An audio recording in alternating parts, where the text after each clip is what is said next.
नमस्कार, आप देख रहे हैं आवाज इंडिया मुंबई और मैं आपके साथ हूँ इशिता चक्रवर्ती। आइए एक नजर डालते हैं देश विदेश से जुड़ी 10 बड़ी खबरों पर। तरुण तेजपाल मामले में सुप्रीम कोर्ट में सुनवाई के दौरान उनके वकील कपिल सिब्बल और सॉलिसिटर जनरल तुषार मेहता के बीच सरेंडर सर्टिफिकेट को लेकर बहस हुई। बॉम्बे हाईकोर्ट ने हाल ही में 2013 के यौन उत्पीड़न मामले में तेजपाल को दोषी ठहराते हुए 10 साल की सजा सुनाई थी। इसके खिलाफ तेजपाल ने सुप्रीम कोर्ट का रुख किया और हाईकोर्ट के फैसले को चुनौती दी। सुनवाई के दौरान कोर्ट ने सामने ये सवाल भी उठा लिया है कि सरेंडर की प्रक्रिया और उससे जुड़े प्रमाण को किस तरह दर्ज किया जाए। अब इस मामले में सुप्रीम कोर्ट की सुनवाई पर सभी की नजरें टिकी हुई हैं। असम के मुख्यमंत्री हेमंत बिस्वा शर्मा ने बाढ़ की स्थिति को देखते हुए केंद्रीय गृह मंत्री अमित शाह से मुलाकात की। बैठक में बाढ़ से हुए नुकसान और राहत बचाव कार्य को लेकर चर्चा हुई। अमित शाह ने असम को केंद्र की ओर और हर संभव सहायता देने का भरोसा दिया। राज्य सरकार बाढ़ प्रभावित इलाकों में राहत और पुनर्वास कार्यों पर लगातार नजर बनाए हुए हैं। इससे पहले केंद्र की ओर से भी बाढ़ से हुए नुकसान का आकलन करने के लिए टीम भेजी गई थी। दिल्ली से पटना आ रही एयर इंडिया की फ्लाइट की लैंडिंग के दौरान बर्ड हिट हो गया। विमान में 164 यात्री सवार थे और सभी सुरक्षित हैं। पायलट ने पक्षी के विमान से टकराने की जानकारी दी, जिसके बाद विमान की जांच की गई। जांच में किसी बड़े नुकसान की बात सामने नहीं आई है। घटना के बाद एयरपोर्ट पर सुरक्षा व्यवस्था को लेकर सतर्कता बढ़ा दी गई है। भारत ने प्रधानमंत्री नरेंद्र मोदी और अमेरिकी राष्ट्रपति डोनाल्ड ट्रंप की G7 बैठक से पहले प्रेस से जुड़ी व्यवस्था पर सफाई दी है। सरकार ने कहा है कि वीवीआईपी दौरे में कार्यक्रम और मीडिया इंटरैक्शन से जुड़े प्रोटोकॉल पर चर्चा करना सामान्य कूटनीतिक प्रक्रिया है। यह सफाई अमेरिकी राजदूत सर्जियो गोर की उस टिप्पणी के बाद हुई जिसमें उन्होंने कहा था कि भारत की ओर से बैठक में सवाल न लेने की बात कही गई है। भारत ने स्पष्ट किया है कि ऐसी व्यवस्थाएं सुरक्षा और लॉजिस्टिक्स से जुड़ी होती है और इन्हें मीडिया की स्वतंत्रता पर रोक नहीं डालना चाहिए।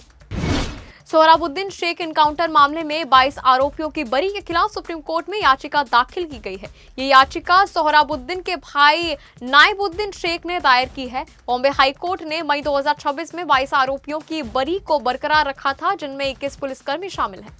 अब हाईकोर्ट के इस फैसले को सुप्रीम कोर्ट में चुनौती दी गई। मामला 2005 में सोहराबुद्दीन शेख, उनकी पत्नी कौसर बी और उनके सहयोगी तुलसीराम प्रजापति की मौत से जुड़ा हुआ है।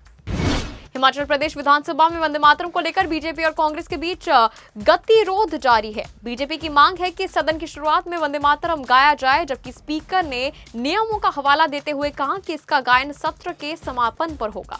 इस मुद्दे को लेकर दोनों पक्षों के बीच तीखी बहस हुई और विधानसभा की कार्यवाही भी बाधित हुई। बीजेपी ने कांग्रेस पर राष्ट्रीय गीत के सम्मान को लेकर सवाल उठाए। वहीं मुख्यमंत्री सुखविंदर सिंह सुक्खू ने विपक्ष पर मुद्दे को राजनीतिक रंग देने का आरोप लगाया। अब देखना होगा कि दोनों पक्षों के बीच ये गतिरोध कब खत्म होता है और विधानसभा की कार्यवाही सुचारू रूप से कब शुरू होती है। न्यूजीलैंड सरकार 16 साल की कम उम्र के बच्चों के सोशल मीडिया इस्तेमाल पर रोक लगाने के लिए बिल लाने जा रही है।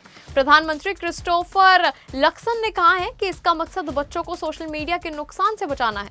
प्रस्तावित कानून के तहत इंस्टाग्राम, टिकटॉक और फेसबुक जैसे प्लेटफॉर्म पर उम्र की जांच की व्यवस्था होगी। नियम तोड़ने वाली सोशल मीडिया कंपनियों पर भारी जुर्माना का प्रावधान रखा जा रहा है। हालांकि सरकार के सहयोग दल ने इस प्रस्ताव का विरोध किया है। ऋषभ पंत ने श्रीलंका के खिलाफ दूसरे टेस्ट में शानदार बल्लेबाजी करते हुए बड़ा रिकॉर्ड अपने नाम कर लिया है।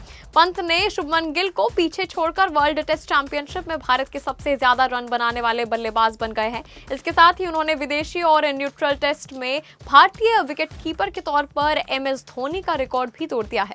पंत ने इस मुकाबले में 63 रनों की पारी खेली है और कई बड़े रिकॉर्ड अपने नाम किए हैं। इसकी इस शानदार उपलब्धि से एक बार फिर टेस्ट क्रिकेट में पंत का दबदबा देखने को मिला।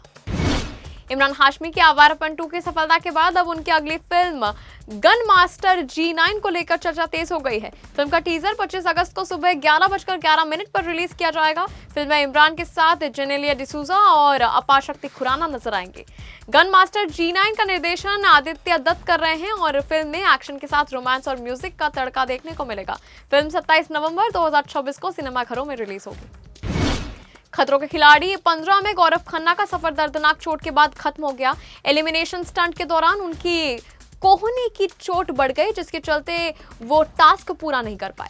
गौरव का मुकाबला शगुन शर्मा और रुबीना दिलैक से था। रोहित शेट्टी ने बताया कि गौरव पहले से टेनिस एल्बो की समस्या से जूझ रहे थे और स्टंट के दौरान और बढ़ गई। चोट के कारण गौरव को शो से बाहर होना पड़ा और वो भावुक होकर विदा हुए। खबरों के सिलसिले में अब तक के लिए बस इतना ही। तब तक के लिए आप देखते रहिए आवाज इंडिया, सच्चाई की खोज।